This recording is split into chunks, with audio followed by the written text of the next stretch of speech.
प्यारे बच्चों, जैसा कि आप जानते हैं कि हम आपके सामने आपके एग्जाम से जो 12th बोर्ड एग्जाम होने वाला है उससे जुड़े जो थ्योरी क्वेश्चंस हैं उस क्वेश्चंस को डिस्कस कर रहे हैं।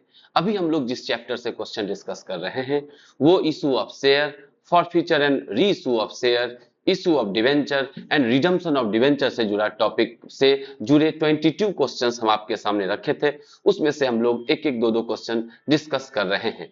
आज का जो क्वेश्चन है जो बेहद ही इंपॉर्टेंट है, ये क्वेश्चन सब्जेक्टिव फॉर्म में भी आ सकता है और इससे ऑब्जेक्टिव भी निकल के पूछा जा सकता है। तो क्वेश्चन क्या है, हम लोग आज डिस्कस करेंगे इंपॉर्टेंट डॉक्यूमेंट ऑफ कंपनी। तो आज का सवाल है describe the important document of a company. एक कंपनी का इंपॉर्टेंट डॉक्यूमेंट क्या क्या होता है? एक कंपनी का 3 इंपॉर्टेंट डॉक्यूमेंट होता है। पहला होता है मेमोरेंडम ऑफ एसोसिएशन, दूसरा होता है आर्टिकल ऑफ एसोसिएशन और तीसरा होता है प्रोस्पेक्टस। 3 इंपॉर्टेंट डॉक्यूमेंट होते हैं। पहला क्या है? मेमोरेंडम ऑफ एसोसिएशन, दूसरा क्या है? आर्टिकल ऑफ एसोसिएशन और तीसरा क्या है? प्रोस्पेक्टस। तो हम लोग सबसे पहले मेमोरेंडम ऑफ एसोसिएशन को डिस्कस करेंगे, फिर आर्टिकल ऑफ एसोसिएशन को डिस्कस करेंगे, फिर प्रोस्पेक्टस को डिस्कस करेंगे। अब हो सकता है आपसे सिर्फ मेमोरेंडम ऑफ एसोसिएशन का ही सवाल पूछ दे, सिर्फ कि मेमोरेंडम ऑफ एसोसिएशन क्या है उसको समझाइए, या हो सकता है आपसे पूछ दे आर्टिकल ऑफ एसोसिएशन को डिस्क्राइब कीजिए, या हो सकता है आपसे पूछ दे प्रोस्पेक्टस क्या होता है इसको समझाइए। तो इसमें ये तीनों चीज एक क्वेश्चन के अंदर भी आ सकता है या छोटे छोटे रूप में भी आ सकता है और इससे ऑब्जेक्टिव भी पूछा जा सकता है। तो बेहद इंपॉर्टेंट क्वेश्चन रहने वाला है आज का। तो सबसे पहले जो हम लोग डिस्कस करने जा रहे हैं, सबसे पहला कंपनी का जो प्राइमरी डॉक्यूमेंट है वो है memorandum of association. Memorandum of association is a primary document of company. Company का जो इनकॉर्पोरेशन होता है उसमें सबसे पहला डॉक्यूमेंट जो हम लोग के पास होता है वो है मेमोरेंडम ऑफ एसोसिएशन। उसके अंदर 6 क्लाउज होते हैं, उसके अंदर 6 क्लाउज होते हैं। सबसे पहला जो क्लाउज होता है वो क्लाउज होता है नेम क्लाउज। कंपनी का नाम क्या है जो हम लोग डिस्कस करेंगे। पहला क्या है? Name clause. दूसरा क्या है? सिचुएशन क्लाउज या ऑफिस क्लाउज या रजिस्टर्ड ऑफिस क्लाउज, है ना। तो सिचुएटेड कहां है, ऑफिस कहां है, रजिस्टर्ड ऑफिस कहां है। तो पहला क्या था? Clause, name clause. दूसरा क्या है बोलो? Office clause. तीसरा क्या है? ऑब्जेक्ट क्लाउज, कंपनी का ऑब्जेक्ट क्या है ना। उसके बाद है लायबिलिटी क्लाउज, उसके बाद है कैपिटल क्लाउज और उसके बाद है एसोसिएशन क्लाउज। ऐसे करके मेमोरेंडम ऑफ एसोसिएशन के अंदर 6 क्लाउज हैं। हाँ, अगर बात करें 1% कंपनी की तो 1% कंपनी के अंदर जो मेमोरेंडम ऑफ एसोसिएशन होता है उसमें 6 के बाद एक 7वां क्लाउज भी होता है जिसको नॉमिनी क्लाउज कहते हैं। तो ओपीसी कंपनी के अंदर मेमोरेंडम ऑफ एसोसिएशन में 7 क्लाउज होता है, जबकि नॉर्मल प्राइवेट कंपनी में और पब्लिक कंपनी में मेमोरेंडम ऑफ एसोसिएशन के अंदर 6 क्लाउज होता है। तो चलो हम लोग डिस्कस करते हैं मेमोरेंडम ऑफ एसोसिएशन, जिसको एमओए शॉर्ट फॉर्म में बोला जाता है। The memorandum of association is the most fundamental and primary document of any company. तो fundamental and primary document of a company, तो आपसे पूछ सकता है कि most fundamental and primary document of company में क्या होता है। तो क्या होता है बोलो बच्चों? मेमोरेंडम ऑफ एसोसिएशन होता है ना। Often refer to as its, है ना, चार्टर और कॉन्स्टिट्यूशन। ये कंपनी का क्या है? कॉन्स्टिट्यूशन है, कंपनी का संविधान है। It defines the companies relation with the outside world. ये डिफाइन करता है कंपनी का रिलेशन आउटसाइड वर्ल्ड से। स्कोप ऑफ ऑपरेशन, अगर कोई भी एक्ट हम ऐसा करते हैं जो मेमोरेंडम ऑफ एसोसिएशन से को अल्ट्रा वायर्स करता है, मतलब कंपनी के एमओए में या एओए में जो हम लोग आगे डिस्कस करेंगे उसमें जो लिखा है कंपनी उससे ऊपर उठ के कुछ भी करती है उसको अल्ट्रा वायर्स कहा जाता है। और कंपनी अगर ऐसा कुछ करती है जो मेमोरेंडम में मना किया गया है, आर्टिकल में मना किया गया है, तो वो चीज क्या हो जाता है? वॉइड, व्यर्थ हो जाता है। कंपनी के बोर्ड, कंपनी के डायरेक्टर्स ऐसा कुछ नहीं कर सकते हैं जो मेमोरेंडम और आर्टिकल में मना किया गया है। ओके जी, तो ठीक है। तो मेमोरेंडम ऑफ एसोसिएशन के अंदर हम लोग जो एसेंशियल क्लाउज है, 6 एसेंशियल क्लाउज है। सबसे पहला है नेम क्लाउज। नेम क्लाउज से स्पष्ट होता है कि कंपनी का नाम क्या है। अगर कंपनी का नाम कंपनी प्राइवेट कंपनी है तो नाम में प्राइवेट लिमिटेड लगा रहेगा, अगर कंपनी पब्लिक लिमिटेड है तो नाम में आपको लिमिटेड लगा रहेगा। रजिस्टर्ड ऑफिस क्लाउज या सिचुएटेड क्लाउज भी कहा जाता है इसको। कहां सिचुएटेड है? State the name of this states the name of the state or union territory whether the registered office is located। तो कहां पे रजिस्टर्ड ऑफिस है, किस स्टेट में या यूनियन टेरिटोरी में लोकेटेड है कंपनी का रजिस्टर्ड ऑफिस, है ना, और उसका रीजनल ऑफिस कौन सा है, वो किस जुरिडिक्शन में पड़ता है, किस रजिस्ट्रार ऑफ कंपनीज के जुरिडिक्शन एरिया में पड़ता है।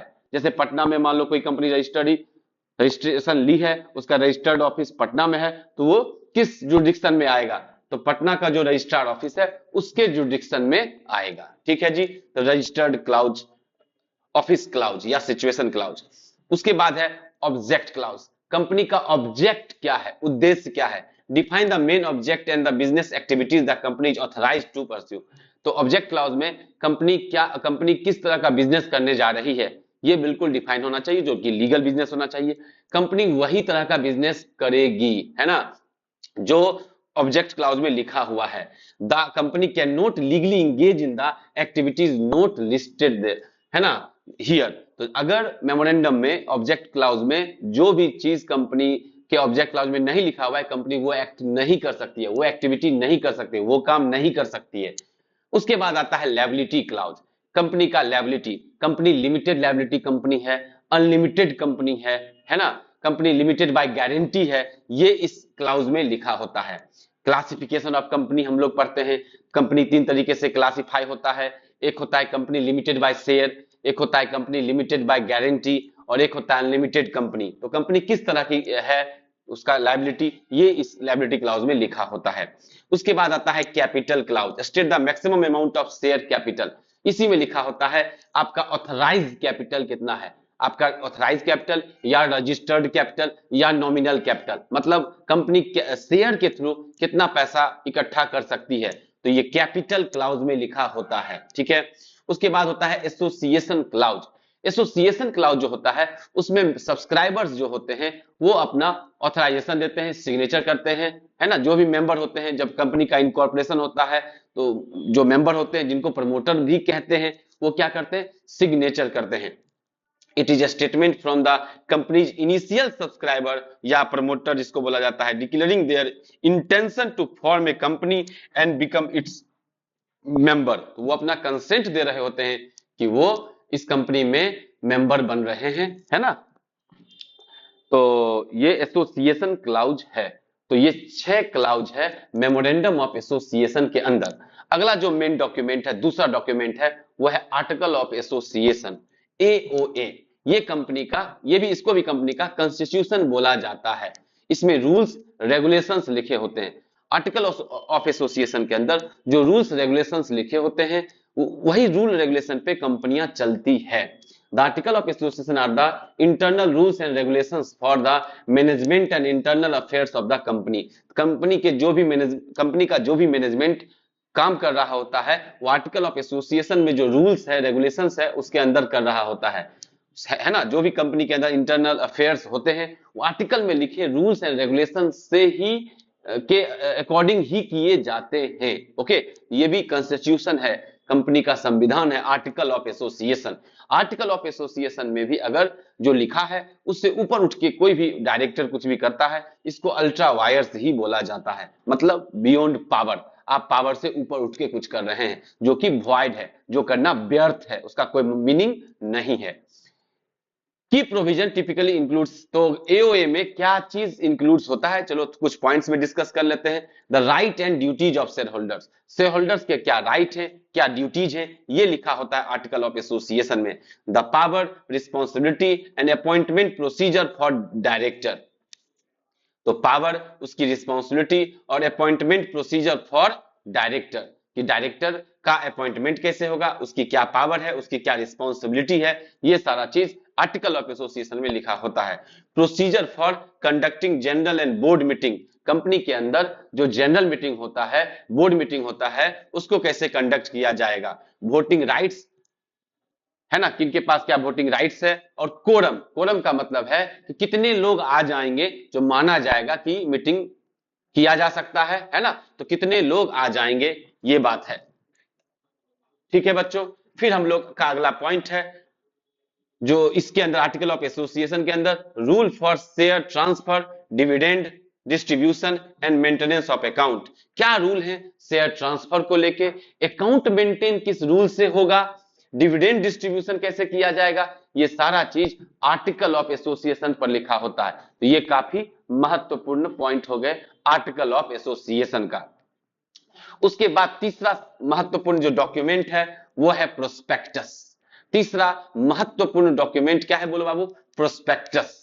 प्रोस्पेक्टस जो है वो डॉक्यूमेंट है जो पब्लिक में इशू किया जाता है जब कंपनी अपने शेयर डिवेंचर्स को पब्लिक में इशू करती है, तो वो प्रोस्पेक्टस के थ्रू इशू करती है। प्रोस्पेक्टस में कंपनी अपने परफॉर्मेंस को, पास्ट परफॉर्मेंस को बताती है, कंपनी इसमें बताती है कि हमारे शेयर का क्या प्राइस है जो इशू किया जा रहा है, ये प्राइस कैसे तय हुआ, है ना, कंपनी का पास्ट परफॉर्मेंस उसमें बताया जाता है। उसके बाद शेयर का price, share number of share, ये सारा चीज उसके अंदर प्रोस्पेक्टस के अंदर होता है, जिसको देख करके इन्वेस्टर्स तय करते हैं कि इस कंपनी के अंदर हम लोग शेयर खरीदे या नहीं खरीदे। ठीक है, तो a prospectus is a formal legal document issued by public companies to invite the general public to subscribe for its share। तो जब पब्लिक कंपनी आम पब्लिक को क्या करती है, इनवाइट करती है, किसके थ्रू इनवाइट करती है, प्रोस्पेक्टस के थ्रू। किस चीज के लिए इनवाइट करती है, शेयर या जो भी सिक्योरिटीज है, शेयर्स डिवेंचर्स, उनको सब्सक्राइब करने के लिए। It is essential any invitation to invest, है ना, तो आप अगर पब्लिक को इन्वेस्टमेंट के लिए आप उनको कह रहे हो, तो इनवाइट कर रहे हो, तो प्रोस्पेक्टस के थ्रू ही किया जा सकता है। इट कंटेन कुछ ये कुछ पॉइंट्स हैं, कुछ इंफॉर्मेशन हैं जो प्रोस्पेक्टस पे डालने होते हैं। General information about the companies history, company के हिस्ट्री के बारे में जनरल इंफॉर्मेशन होता है, उसके मैनेजमेंट के बारे में, बोर्ड ऑफ डायरेक्टर वगैरह, कंपनी का ऑब्जेक्टिव्स क्या है, details of securities being offered, क्या सिक्योरिटी ऑफर किया जा रहा है, उसका प्राइस क्या है, नंबर ऑफ शेयर्स कितना है ना, उस पैसे का कहां यूज किया जाएगा, ये सारा चीज उसमें लिखा होता है। उसके बाद उसमें फाइनेंशियल इंफॉर्मेशन, मतलब आपको statement of profit and loss, balance sheet, ये सब बना हुआ होता है, including balance sheet and profit and loss statement, ये सब इसमें बना होता है प्रोस्पेक्टस के अंदर। रिस्क फैक्टर्स क्या क्या एसोसिएटेड है, अगर आप इस कंपनी में पैसा इन्वेस्ट करेंगे, आप सिक्योरिटीज में पैसा इन्वेस्ट करेंगे, तो इसमें क्या क्या रिस्क है, ये भी प्रोस्पेक्टस के अंदर लिखा होता है। तो ये एक महत्वपूर्ण सवाल है, क्वेश्चन है कि कंपनी के जो मेन डॉक्यूमेंट हैं उनको डिस्कस करना है। तो तीन main document, memorandum of association, article of association और प्रोस्पेक्टस, जिसको हम लोगों ने डिस्कस किया है। ये काफी महत्वपूर्ण है, तीनों अलग अलग भी आ सकता है या तीनों एक बड़े क्वेश्चन के रूप में भी पूछा जा सकता है। ठीक है बच्चों, तो आप लोग लगातार पढ़ाई कीजिए, है ना, और कंसंट्रेट होकर पढ़ाई कीजिए, क्योंकि एग्जाम आपके बिल्कुल नजदीक आ रहा है। तो आप बिल्कुल फोकस करने का टाइम है, जिससे आप अपने मार्क्स को बेहतर कर सको, आपका परफॉर्मेंस अच्छा हो सके। तो पीसिंग कॉमर्स क्लासेस की तरफ से, मेरी तरफ से आपको ढेर सारी शुभकामनाएं हैं।